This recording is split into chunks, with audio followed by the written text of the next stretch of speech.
DEJO TUNFULU mesmerized every one of us with his creativity and heart. But a few days ago, he said his final goodbyes.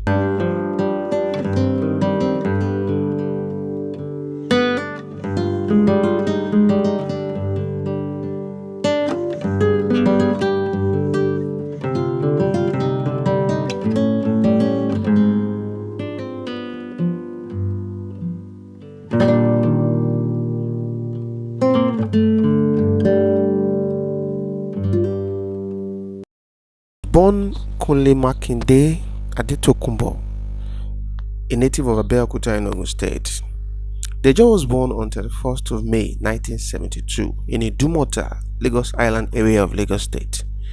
He was a comic actor, a writer, producer, director, and everything rolled into one. He was popularly known as DEJO and Tunfulu, and it was a name he got from his comic roles in movies, which he performed often as a stammerer. DEJO has been in the limelight for a long time, but because of his self-effacing attitude, people tend to believe that perhaps he was a contemporary of recent comic acts. No, the Tunfulu was not a contemporary of Mr. Latin or Lanko Omo Oba Dubai or Kamilu Kompo, Sanyeri and Ojo and all of this Atoribewu and this all of these comedians that we know in recent time. No, he was not. He had his breakthrough sometime around 1987 or thereabout, and he had been around the scene even before then. So DEJO was part of the thespians that were invested in the Ereitage culture at the time. I mean, it was live performances. They had audiences that they were performing to live across different parts of majorly Yoruba land.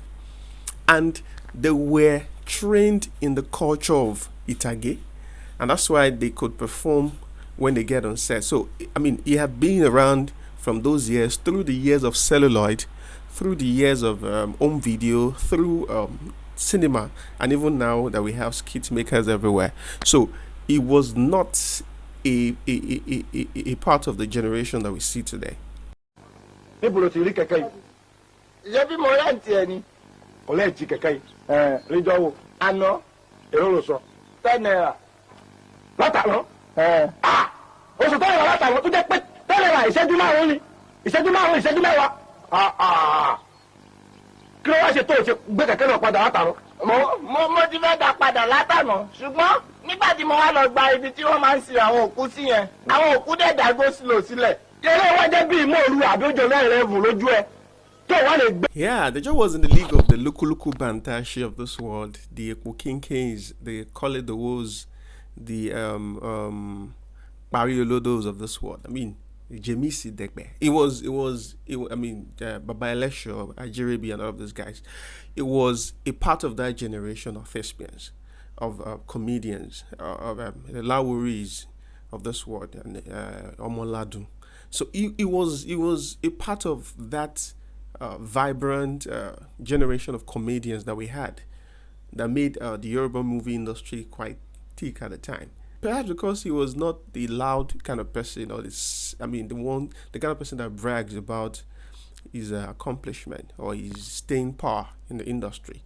It is possible that he's been seen as the contemporary of the Kamilu Kompos and the Sanyeris of this world. No, DEJO was not. And a part of this problem stems from the poor documentation that we have in the Yoruba art and culture space, especially in movies and music.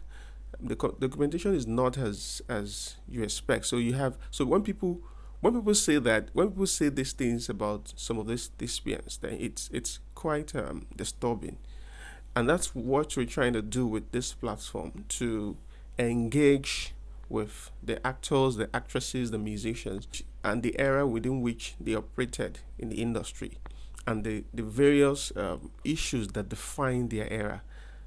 I mean, across generations. So that's what we're trying to do. And in case you find what we're trying to do here quite important or interesting, please subscribe to this channel and like our videos so that we can keep dropping this kind of content that tries to engage, thespians, especially of Yoruba origin, thespians, musicians, and socialites within the Yoruba and African entertainment space largely. So that's what we try to do with Phantasmagoria.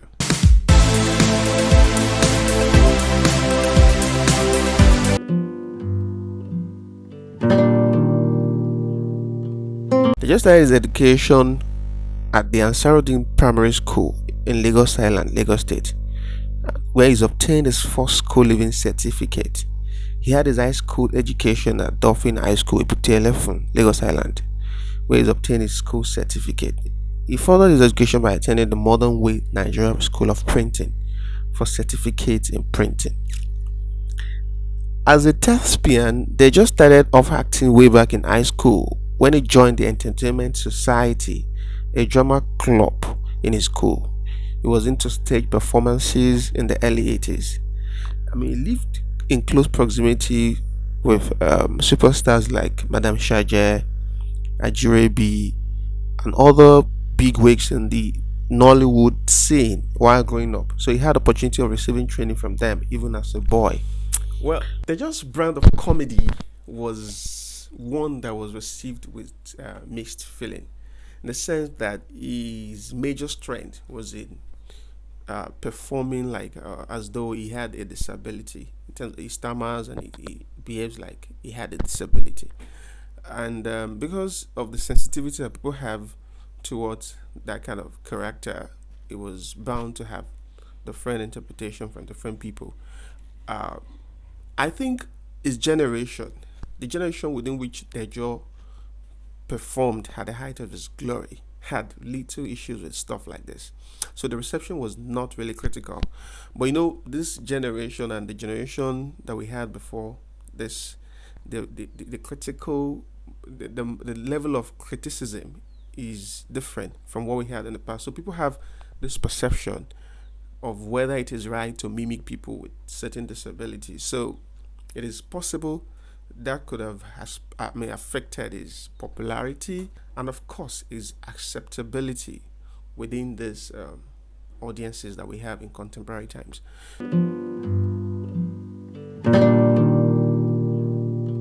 He later joined the Akuko Gagara Theatre Group and later Kolawole International Theatre Group, where he got his first television appearance in 1987 in a drama series titled Akpere Jobo.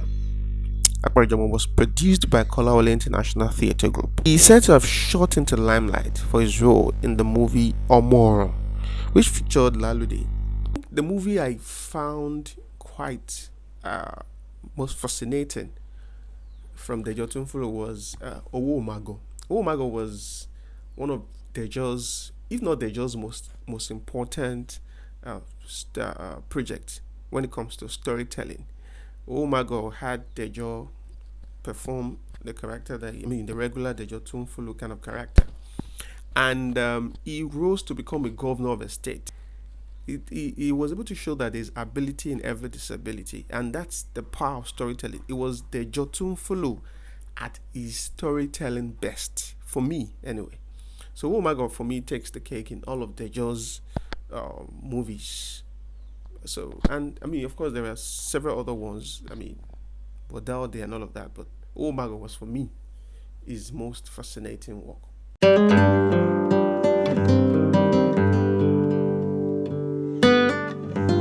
The DEJO space in the culture space is very important, and it is often understated because DEJO, whether by covert or overt reasons, he was able to redefine even the name DEJO, that in Yoruba contemporary times it is often associated with people with certain disability.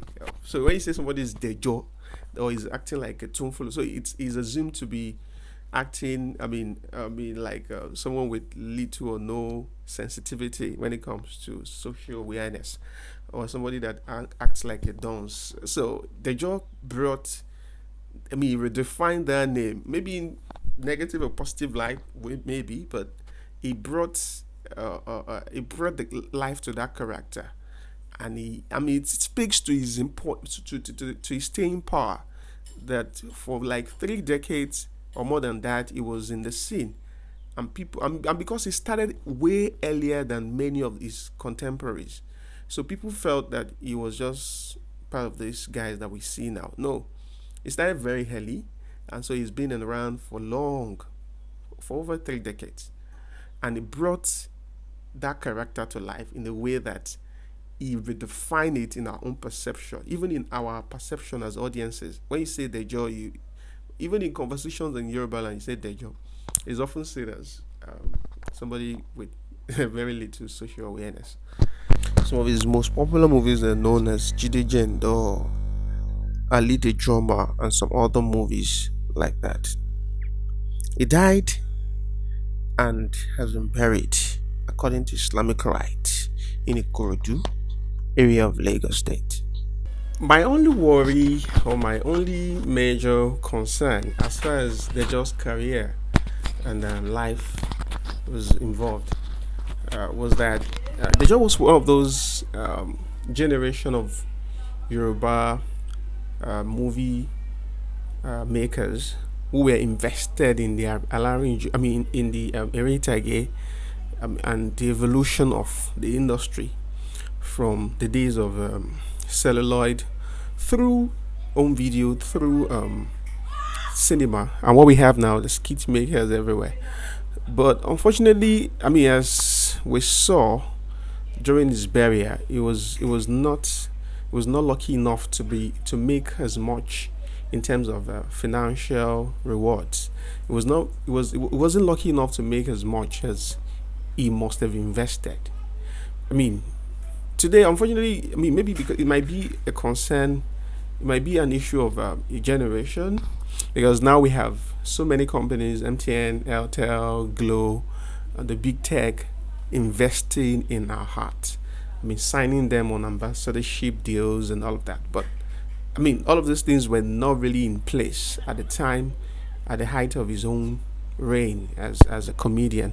But nevertheless, it would have been much more fulfilling if he gained much more in terms of financial rewards for his artistic investment, for his sweat, and all of the effort he made alongside other people to put the industry where it is today. I felt he deserved much more. But in all, Dejo was he was an icon.